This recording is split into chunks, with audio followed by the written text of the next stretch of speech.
Students today topic is area related to circle, यानी कि circle से जो रिलेटेड एरिया है उसको कैलकुलेट करेंगे हम। तो उससे पहले कुछ की पॉइंट्स पर नज़र डाल लेते हैं। देखो, सबसे पहले है सर्कल, यानी कि locus of a moving point whose distance from a fixed point is always constant is called circle.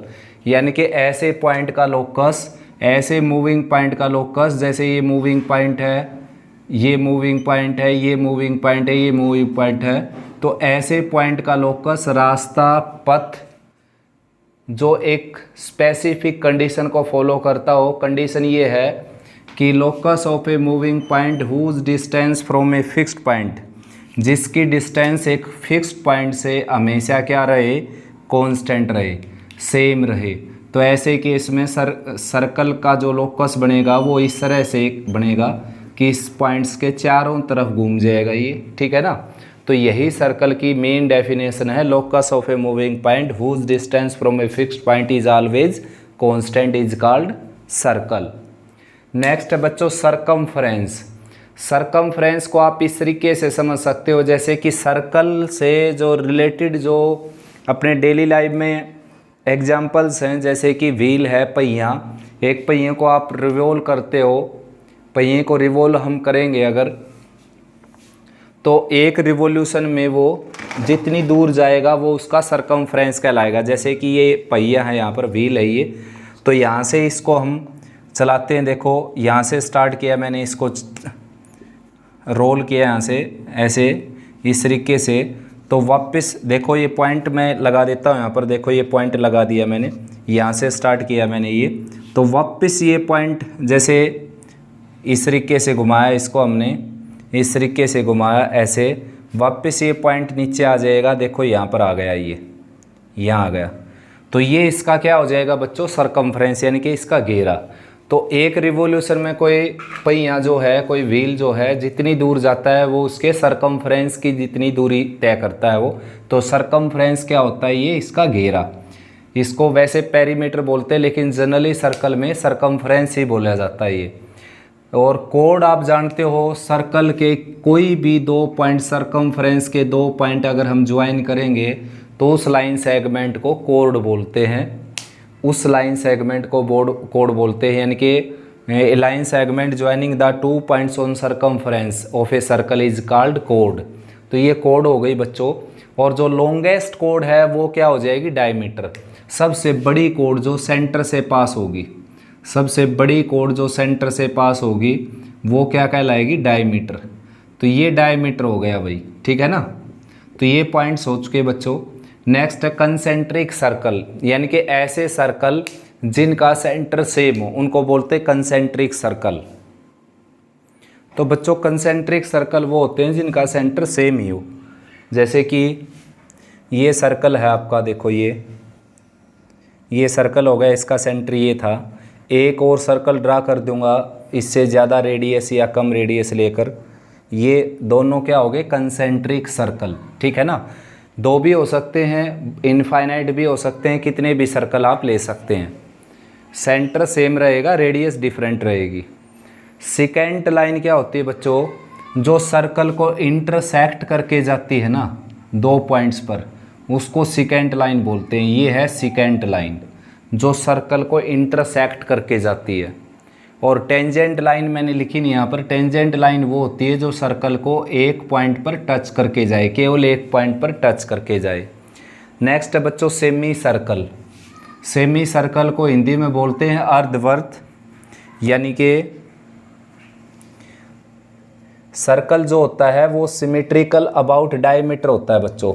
ये सर्कल जो है ये सिमेट्रिकल अबाउट डायमीटर होता है, यानी कि डायमीटर के अलोंग सिमेट्रिकल होता है ये। यानी कि इस हिस्से को उठाकर अगर मैं यहाँ पर लेकर आऊँ तो आपको एक ही ये दिखाई देगा, यानी कि एक ही कर्व दिखाई देगी, ये सारा का सारा इसको कवर करेगी, यानी कि ये हाफ पोर्शन आपको दिखाई देगा। तो इसलिए सर्कल जो होता है वो सिमेट्रिकल अबाउट डायमीटर होता है। और ये जिसका जो डायमीटर इसको दो पोर्शन में डिवाइड करता है, तो प्रत्येक पोर्शन क्या कहलाता है, सेमी सर्कल।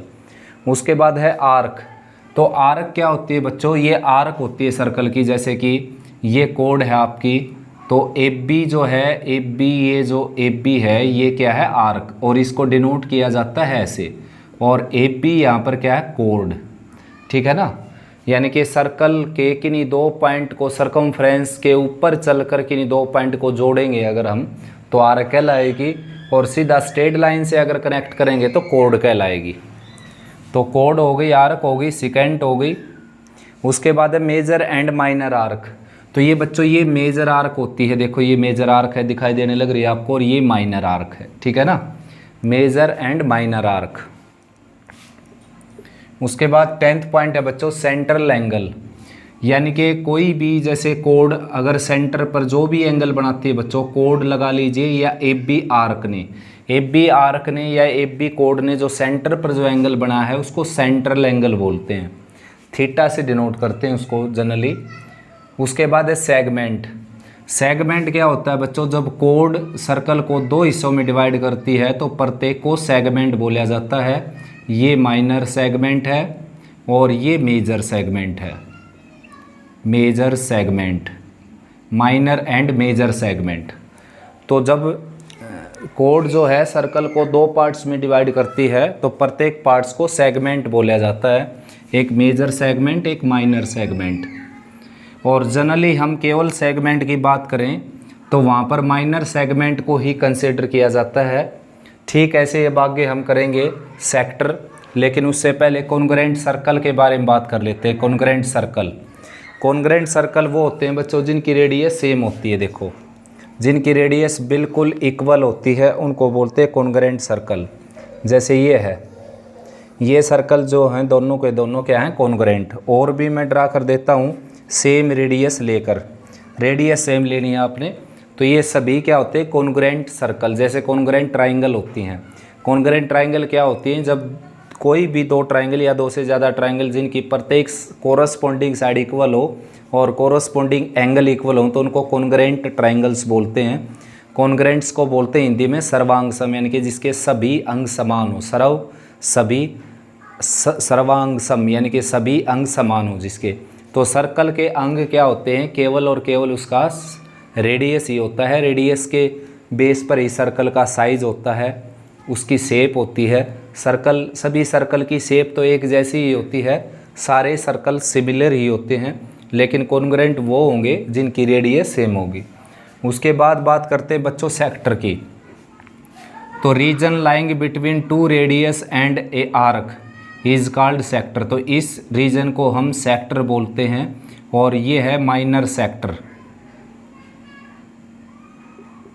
ये है बच्चों माइनर सेक्टर, और ये है मेजर सेक्टर,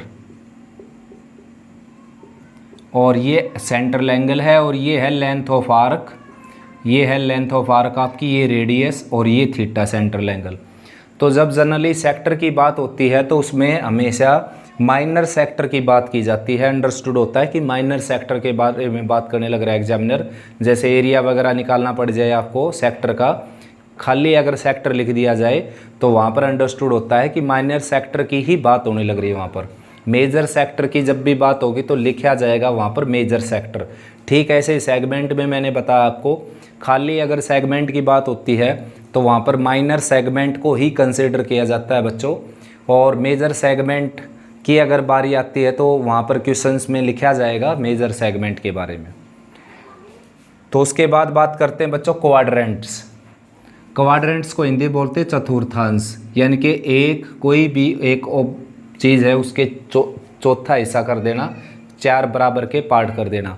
तो सर्कल के जो दो डायमीटर हैं, जो परपेंडिकुलर डायमीटर, डायमीटर तो ये भी हैं बच्चों, देखो ये जैसे सर्कल है तो डायमीटर तो ये भी हैं दोनों इसके, लेकिन ये क्वाड्रेंट नहीं हुई, ठीक है ना, बराबर हिस्से में नहीं बटे ये। तो बराबर हिस्से में तभी बटेगा जब 90-90 के एंगल होंगे। अगर यहाँ पर 90 के एंगल नहीं, मान लो ये 60 का, ये 60 का है, ये 120 का है, ये 120 का, तो क्वाड्रेंट्स नहीं बोलेंगे इनको, यानी कि चार हिस्से तो हो जाएंगे लेकिन इक्वल नहीं होंगे ये, ठीक है ना। तो यहाँ पर अंडरस्टूड है इक्वल, यानी कि क्वाड्रेंट्स बोल दिया तो वो चारों फिर एक जैसे ही होंगे। तो क्वाड्रेंट्स ये होते हैं बच्चों, ये फर्स्ट क्वाड्रेंट होता है, ये सेकंड क्वाड्रेंट, ये थर्ड क्वाड्रेंट, ये फोर्थ क्वाड्रेंट। कोऑर्डिनेट ज्योमेट्री के अकॉर्डिंग होते हैं फर्स्ट, सेकंड, थर्ड, फोर्थ। तो सर्कल में जैसे ये 4 क्वाड्रेंट होते हैं, यानी कि जो 2 डायमीटर एक दूसरे पर परपेंडिकुलर बनाएंगे वो इस सर्कल को 4 बराबर हिस्सों में डिवाइड करेंगे, ठीक है ना। प्रत्येक का सेंट्रल एंगल क्या आ जाएगा, 90 डिग्री, 90 डिग्री एंगल आ जाएगा इसका। उसके बाद बात करते हैं बच्चों सरकमफ्रेंस। तो हो चुका, सरकमफ्रेंस मैंने बता ही दिया था आपको। उसके बाद है एरिया ऑफ सर्कल। तो एरिया ऑफ सर्कल होता है pi r square. Area of circle होता है बच्चों pi r square. Area of circle pi r square क्यों होता है ये मैं बता देता हूँ आपको कि सर्कल का एरिया पाई आर स्क्वायर क्यों होता है। देखो जैसे एक सर्कल है आपके पास, ये सर्कल है जैसे, तो इस सर्कल में जैसे कि मैं कुछ इसके पार्टीशन कर देता हूँ इस तरीके से।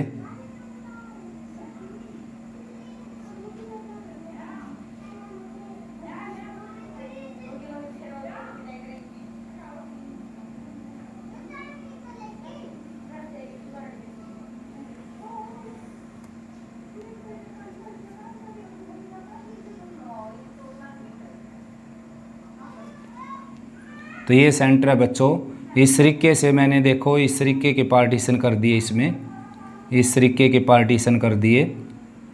अब सर्कल का एरिया जो पाई आर स्क्वायर होता है वो क्यों होता है उसके बारे में हम बात करेंगे। ये बिल्कुल सिंपल है, देखो इस तरीके से मैंने पार्टीशन कर दिया। अब आपको प्रैक्टिकली दिखा भी देता हूँ मैं। तो बच्चों जैसे मैंने सर्कल में ये पार्टीशन किए हैं, ये सेक्टर बांट दिए हैं, उन सेक्टर को मैंने इस तरीके से अरेंज कर दिया, देखो आपके सामने, ठीक है ना। अब ये एक किस्म से एक रेक्टेंगल हो गई, देखो अप्रोक्सीमेटली एक रेक्टेंगल हो गई। थोड़ा सा जो स्पेस है वो देखो, जैसे इसमें ये स्पेस जो है ये बच गया, जैसे बिल्कुल मैं सीधी लाइन ड्रा करूँ तो ये थोड़ा सा स्पेस बच गया, यहाँ पर बच गया थोड़ा सा स्पेस, और नीचे ये स्पेस एडजस्ट हो जाएगा, देखो यहाँ पर। तो इस तरीके से अप्रोक्सीमेटली एक रेक्टेंगल के एरिया के इक्वल आ जाएगा। देखो ये रेक्टेंगल होगी जिसकी ब्रेथ तो हो गई आर, क्योंकि रेडियस आर थी, ये आर थी, तो ये आर है यहाँ पर। और जो इसका सरकमफ्रेंस था बच्चों, ये टोटल जो लेंथ थी इसकी यहाँ तक, ये थी 2 पाई आर। तो ये 2 पाई आर जो है वो हाफ हाफ डिस्ट्रीब्यूट हो गई, आधी तो ऊपर हो जाएगी देखो पाई आर, और आधी नीचे हो जाएगी पाई आर, यानी कि इसकी लेंथ आ गई पाई आर। अब याद दी कैसे हुई मैं बता देता हूँ। देखो यहाँ पर मैंने ये आपके लिए ये कट कर भी दिए एक सर्कल से, एक बार दिखा देता हूँ आपको। तो बच्चों देखो ये जो सर्कल है मैंने कट किया है पेज से, और उसके बाद इस सर्कल के ऐसे सेक्टर मैंने डिवाइड कर दिए जिस तरीके से आपको दिखाई देने लग रही हैं। उसके बाद जो है बच्चों एक सेक्टर उठाया ऐसे रख दिया, दूसरा सेक्टर इस तरीके से रख दिया। तो देखो आप देखेंगे कि सरकमफ्रेंस जो है फ़िलहाल इसका ये है, देखो ये क्या है लेंथ 2 पाई आर, ये लेंथ क्या है बच्चों 2 पाई आर। अब ये लेंथ जैसे यहाँ पर कुछ एक पोर्शन इसका ये आ गया, दूसरा पोर्शन इस तरफ चला गया, देखो डिवाइड हो गया ना, हाफ इधर आ जाएगा और हाफ उधर चला गया। देखो ये था कंप्लीट आपके पास, देखो ये था जैसे मान लो ये था जैसे, देखो अब इसका एक सेक्टर उठाया मैंने और यहाँ रख दिया, और दूसरा सेक्टर उठाकर देखो यहाँ रख दिया मैंने, दूसरा सेक्टर ये रख दिया। तो यानी कि जो सरकमफ्रेंस था जो इसका, यानी कि जो ये लेंथ थी इतनी, ये हाफ इस तरफ आ गई और हाफ इस तरफ आ गई। ठीक ऐसे ही दूसरा उठाया सेक्टर और इस तरीके से रख दिया, तीसरा फिर इस तरीके से रख दिया। तो आप देखने लग रहे जो कॉर्नर हैं, ये जो साइड में ये सरकमफ्रेंस है, ये देखो हाफ हाफ डिस्ट्रीब्यूट होने लग रहा है, यानी कि हाफ उस तरफ जाने लग रहा है और हाफ उस तरफ जा रहा है। देखो ये हाफ इस तरफ चला गया, देखो हाफ उस तरफ चला गया, ये ठीक है ना, ये यहाँ पर और यहाँ पर। ठीक ऐसे ही सारे के सारे ये जो सेक्टर हैं ये अरेंज अगर मैं कर दूंगा इनको इस तरीके से, देखो अरेंज कर दिया मैंने इन सभी को, ये अरेंज हो गए देखो बेटा।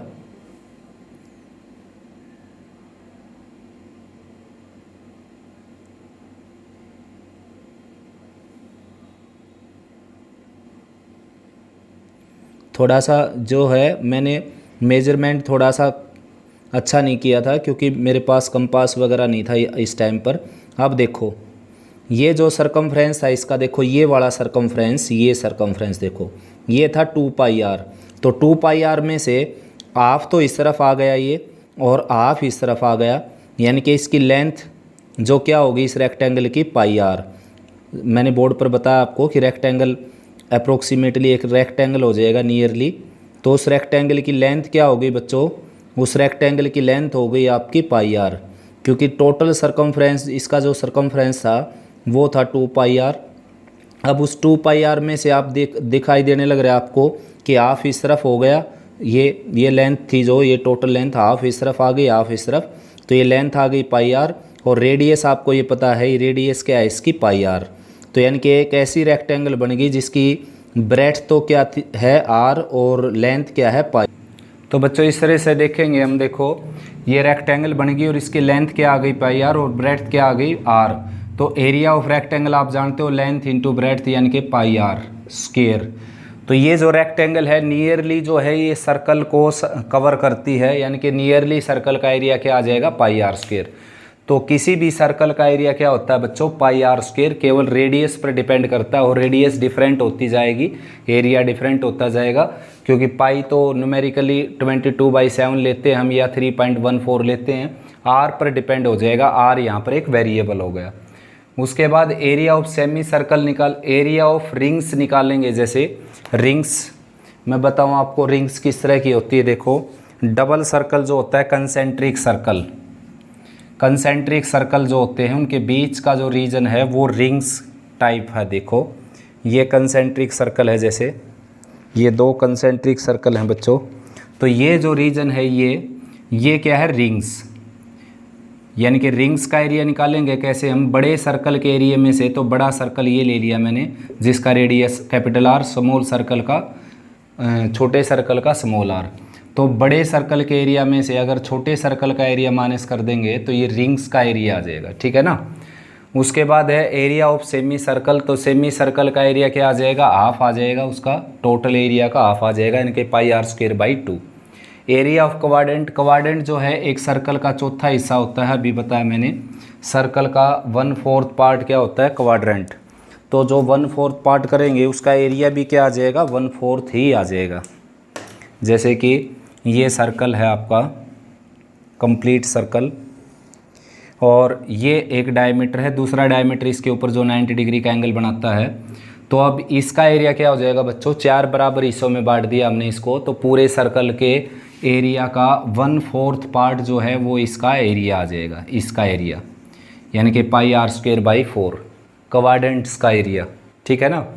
उसके बाद है distance moved by a rotating wheel in 1 revolution is equal to its circumference, यानी कि एक रोटेटिंग व्हील जो होता है, जैसे कि ये व्हील है तो ये एक चक्कर लगाएगा यहाँ से, देखो यहाँ से स्टार्ट किया इसने लुढ़कना, जैसे यहाँ से स्टार्ट किया इसने इस तरीके से, तो एक चक्कर कंप्लीट करेगा ये। एक चक्कर कंप्लीट करने में तो जो जितनी दूर ये जितनी डिस्टेंस ट्रैवल करेगा ये उतनी डिस्टेंस ट्रैवल करेगा जितना इसका सरकमफ्रेंस होगा। तो इसके ऊपर बहुत सारे क्वेश्चन बनते हैं कि भाई अगर व्हील की स्पीड, अगर गाड़ी की स्पीड अगर 66 किलोमीटर पर आवर है तो 10 मिनट्स के अंदर कितनी दूर जाएगा वो, उसका रेडियस भी गिवन होगा। तो उसके अकॉर्डिंग यानी कि एक रिवोल्यूशन में उतनी दूर जाता जितना उसका सरकमफ्रेंस होता एक रिवोल्यूशन में।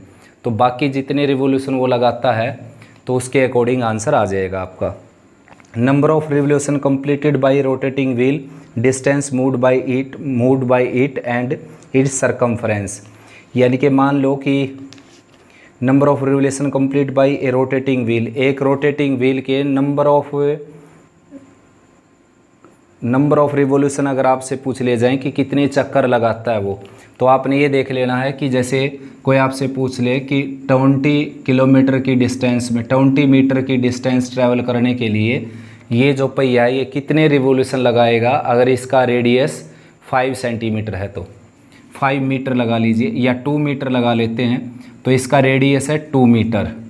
तो भाई एक चक्कर में कितनी दूर जाएगा ये 2 पाई आर, यानी कि 4 पाई मीटर जाएगा एक चक्कर में, यानी कि 4 पाई मीटर की डिस्टेंस ट्रैवल करेगा एक रिवोल्यूशन में, और 20 मीटर की डिस्टेंस रिवोल्यूशन करेगा। यूनिटरी मेथड से निकाल सकते हैं, फार्मूला आपके सामने है।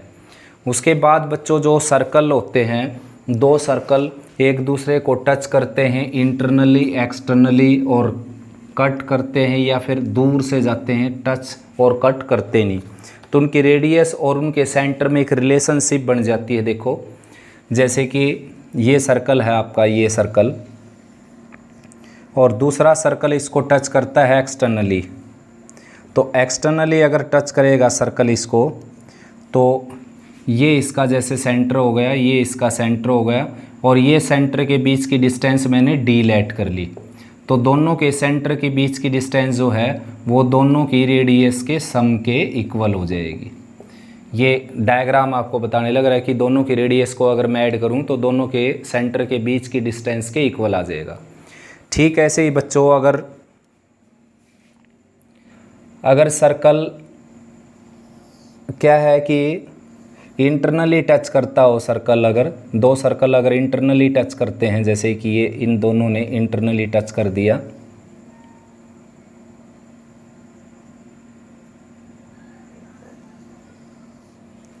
जैसे इन दोनों सर्कल ने इंटरनली टच कर दिया, तो ये बड़े का सेंटर है, ये छोटे का सेंटर है, और ये R1 हो गई बच्चों, और ये सारी क्या होगी, ये सारी हो गई R2, ये R2 हो गई सारी। तो अगर मैं इन दोनों के सेंटर के बीच की डिस्टेंस ले लूँ, जैसे ये एक का सेंटर हो गया, दूसरे का सेंटर हो गया, तो इनके सेंटर के बीच की डिस्टेंस होगी C1 C2, यानी कि D ले लिया मैंने इसको, तो ये क्या आ जाएगा, R2 माइनस R1 के इक्वल आ जाएगा, यानी कि दोनों की रेडियस का जो डिफरेंस है वो उनके सेंटर के बीच की डिस्टेंस के इक्वल आ जाएगा। सर्कल एक दूसरे को इंटरसेक्ट नहीं करते, टच नहीं करते, तो केस अराइज होता है, सर्कल जैसे कि ये हैं कि दोनों एक दूसरे को टच और इंटरसेक्ट नहीं करते, तो उसमें क्या है बच्चों, देखो ये इन दोनों के बीच के सेंटर के बीच की डिस्टेंस होगी C1 C2, और ये रेडियस R1 हो गई, ये रेडियस R2 हो गई, तो R1 प्लस R2 जो है रेडियस R1 प्लस R2, ये R1 हो गई, ये R2 हो गई, तो R1 प्लस R2 जो है वो लेस हो जाएगी C1 C2 से। R1 प्लस R2 जो रेडियस है इसमें क्या होगी, देखो इक्वल हो गई, इसमें डिफरेंस इनके इक्वल आ गया, दोनों के सेंटर के बीच की डिस्टेंस के इक्वल, और इसमें जो R1 प्लस R2 है वो क्या होगी, वो लेस हो गई C1 C2 से। अगर सर्कल दोनों एक दूसरे को